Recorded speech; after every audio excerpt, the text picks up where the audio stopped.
Hello, brothers and sisters of the Briar. Professor Jeremiah here.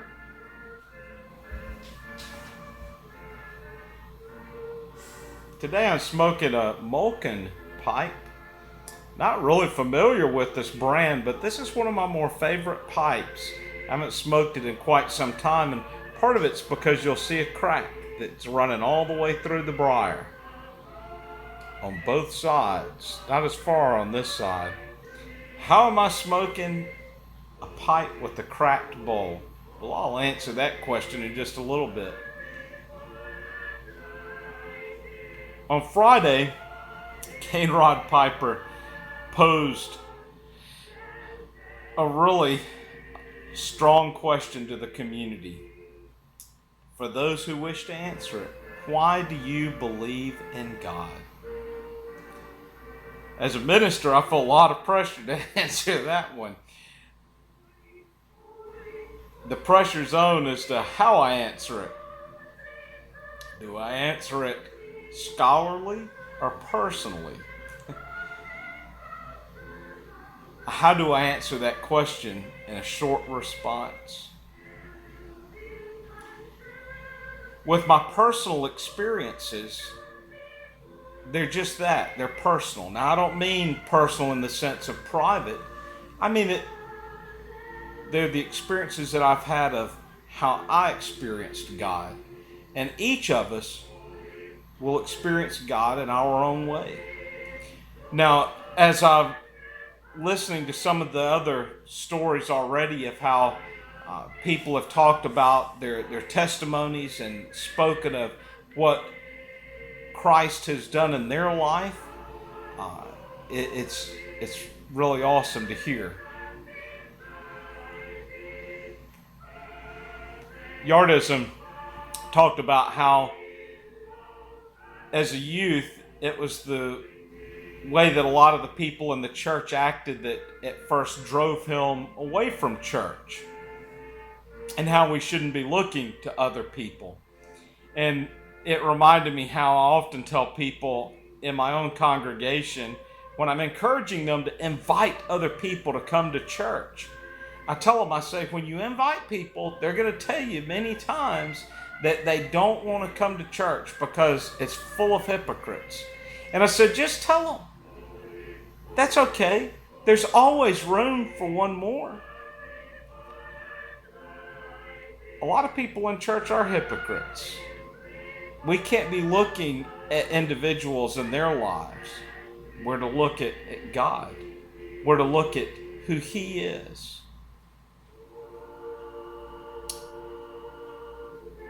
Who is God to me? He's my Father in heaven. Who's Christ? He's my brother. He's my Savior. He's the access that I have to the Father. I need not go through another man or through anyone else. I have a relationship and a personal walk with Christ. It started as a child. And it's a lengthy story I'll shorten here, but believe it or not, I'd gotten in trouble for speaking too much in school. And a teacher had sent me out into the hall. And though I knew my family loved me, I didn't always feel that love from others.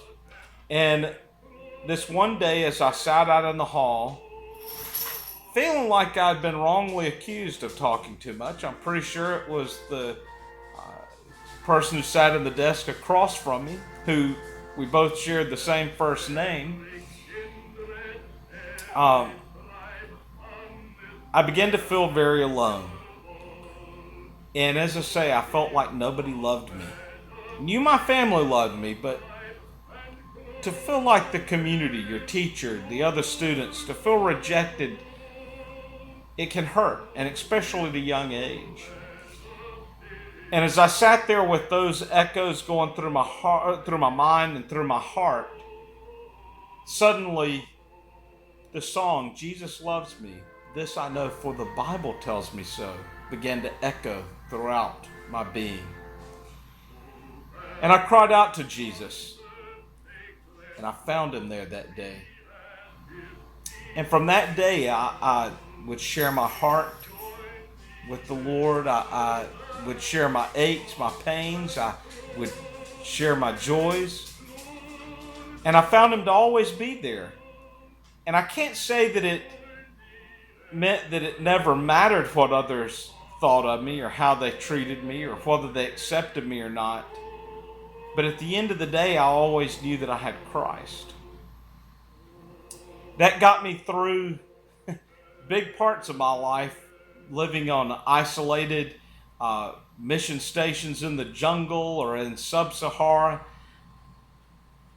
I would watch some of these shows like Alone, where people are to survive alone, and some of the folks wouldn't even make it 24 hours or 48 hours alone. And I would think, I've been alone more than that at times, living in remote locations or traveling in very remote locations. But I might have been alone from human contact, but I wasn't alone from God.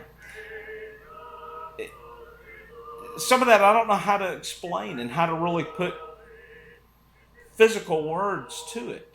You know, you think of Moses on the mountain and the burning bush. That was Moses' encounter with God. I've had my own encounter with God. Don't go up on top of a mountain and wait for a bush to be lit on fire.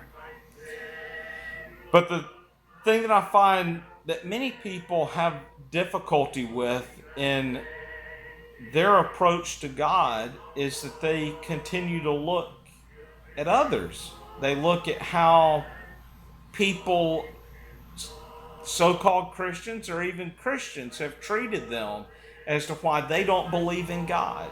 Well, I tell you, if I had based my faith on other people, I wouldn't have any faith at all. I've even told the people, sorry, I'm looking for my tamper and it's in my hand. I've even told the people in my congregation, I've said, if I've not disappointed you yet, just wait a little while. And it's not that I want to disappoint people, but it's that it will happen. It will come, not intentionally. Don't place your faith in people, but place it in God. Place it in Jesus. I know now I'm probably getting a bunch of thumbs down. That's been sad to watch how many responded to CaneRod's question, and as they responded, they would get thumbs down. I'm sad to see that. This is my heart. And when I've heard others say why they don't believe in God, I don't give them a thumbs down. I don't always give them a thumbs up. But I respect their opinion. God gives us a free will. That's the greatest thing about the Christian faith and Christian religion is we serve a God who gives us a choice. And He didn't make robots. I was sharing with the children that I work with here in Mississippi just last Sunday evening. I said the word robot is a Czech word, Czechoslovakian word as far as I remember. Maybe not pronounced exactly the same way, but it's the word for slave. See, God didn't make us slaves. He didn't make us robots. We each have our own free will. Everybody listening to this, you have a free choice, a free will as to whether you follow God or whether you don't. I don't look down upon you if you don't follow the Lord, if you don't believe in Him. I know what God's done in my life. I know how He's supplied and met my needs. I have a small little book called Bananas from Heaven about many of the ways that God provided for myself and my co-worker during our time serving in Belize. In one of the stories, and I had glanced at it, it's been a little while since I've read my own book. And in one of the stories, we were down to 13 cents. and had met a young man who was just passing through our village, a young American man, and had just had a short conversation with him. Never mentioned any of our financial situation. And as he was about to get on the bus to leave the village, the young man reaches into his pocket, pulls out a wad of bills, and hands them to us. And it was $47. Now that doesn't sound like a lot, but when you only had 13 cents, that's a tremendous amount. And that was 13 cents, not saying that we had more in the bank somewhere. That was all we had to work with. Back in the days in Belize, the only amount of money that we had in a bank was just enough to keep the bank account open. We would watch the Lord provide for our mission time and time again. We ran a high school in the village, and it was at the time that Hurricane Katrina hit. Just a month or so before Hurricane Katrina hit, we had a church here in the States that had contacted us and said, how can we help with the school that you're running? And we said, well, we're needing school books. And so we had given them a list of school books that we needed for the second semester. And they had said they would get those books for us. Now, we just gave them a list. We didn't say they had to get all of them. We said these are the books we needed. Hurricane Katrina hits, and we made our trip into town. And you've heard me talk before about those trips into town. We used a horse and buggy. So that was a 32-mile trip into town, 32-mile trip back. We would do that in a day. When we reached town and I open up my email, the first email I see is from the church that said they were going to buy all of our school books. And they had an email there saying, because of Hurricane Katrina hitting, we feel that we need to help the people of New Orleans. And my heart sunk. I'd experienced this time and time again, that anytime there would be a natural disaster happen that was heavily reported on the news, our mission would suffer tremendous financial loss because people would give to whatever the pressing media coverage was at the time. And for a moment, I couldn't help but think how sad that our children will suffer alongside of those suffering in Katrina. I look at a few emails down, and I had an email from somebody I'd never met before, from a church. I knew where the church was, but I've never spoken at that church. I had no connections with that church. Wasn't even a denomination that I normally worked with. And the email said, our women's group have become familiar with your work, and we would like to know, is there anything that we could do to help? Well, I need some school books. So I typed out an email and cut and paste the email of the books we needed and sent it to them. And before I left town that day to head back home, I had a response from them saying, go ahead and order the books. We're sending a check. Well, our mission was tight financially, so we had to wait on that check to order the books. But they didn't know of the need and the predicament we were in. The books arrived 1 week later than what we were needing them for, but we had them. I could tell many stories like that, and you would say, well, how does that prove that God exists? That could just be a coincidence. One event like that, coincidence. Multiple events like that, time and time again, having watched God provide, it shows me that there's a God.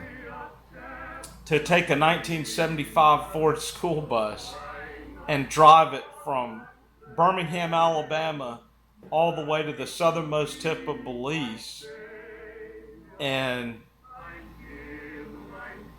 not only have safety and protection, but have your financial needs met without begging or asking or putting that before people. It shows that the hand of God is at work to me.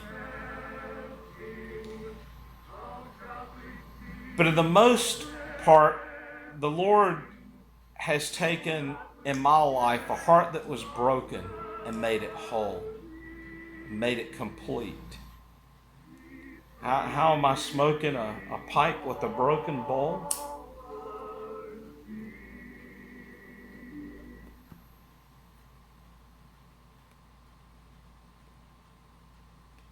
It's what's in the pipe that's made the change. Not the tobacco. I'm smoking Sutliff Country Estate. And it's not magical or mystical. But this is a meerschaum lined bowl. White meerschaum lining this bowl.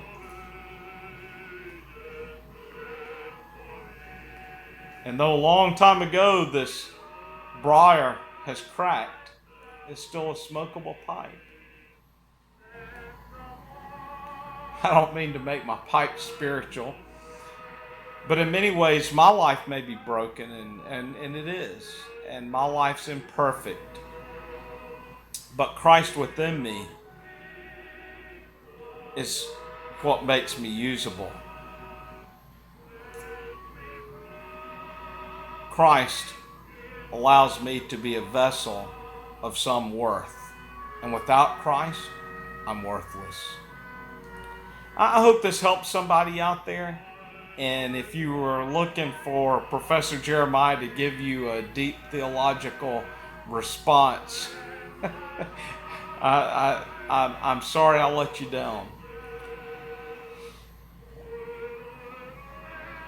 I know there's people out there that have a real distaste for God, and there's people who look at God and compare God and Christianity with the Christians they've met, or so-called Christians they've met, and I'm sorry for that.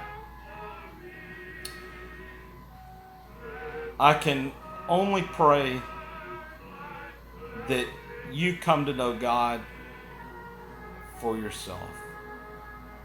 Well, this is Professor Jeremiah. I hope this weekend's been good to you. CaneRod Piper, thank you for this opportunity that you've given everybody to share a little more of their faith. Looking forward to seeing more VRs to your question. Till next time, God bless.